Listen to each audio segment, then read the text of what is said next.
Welcome to this GCSE Biology video on cell biology.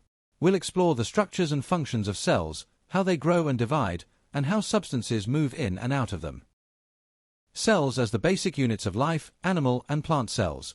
Key differences: using light and electron microscopes, preparing and observing cells practically, cell size, surface area, and exchange. Cells are grouped into two main types. Eukaryotic cells are larger and more complex, containing a nucleus. Prokaryotic cells, like bacteria, are smaller and simpler, with no nucleus. Their DNA floats freely in the cytoplasm.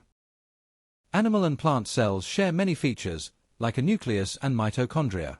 However, plant cells have extra parts, including a cell wall for structure, chloroplasts for photosynthesis, and a large vacuole for storage. Microscopes help us see cells. Light microscopes show basic cell structures, while electron microscopes provide much more detail. Remember the magnification formula. Magnification equals image size divided by actual size. Bacteria can be cultured in labs using nutrient agar. To avoid contamination, aseptic techniques must be used. Antibiotic effectiveness is tested by measuring the clear zones around antibiotic discs. Chromosomes are long DNA molecules that contain our genes. Each human cell has 23 pairs of chromosomes, which carry instructions for making proteins. Specialized cells and their adaptations: diffusion in cells, osmosis and water balance, active transport in cells, comparing transport mechanisms. Cells can become specialized to carry out specific functions. For example, sperm cells are adapted for movement and carrying DNA, while root hair cells are adapted to absorb water from the soil. Diffusion is the movement of particles from an area of higher concentration to one of lower concentration. It's how substances like oxygen enter cells. Osmosis is the diffusion of water across a partially permeable membrane, moving from a dilute solution to a more concentrated one. Active transport moves substances from low to high concentration. It needs energy from respiration.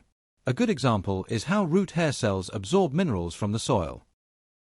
Transport mechanisms across cell membranes are split into passive transport, active transport, and bulk transport. Passive transport moves substances down a gradient without energy, active transport uses energy to move items against a gradient, and bulk transport moves large items via vesicles.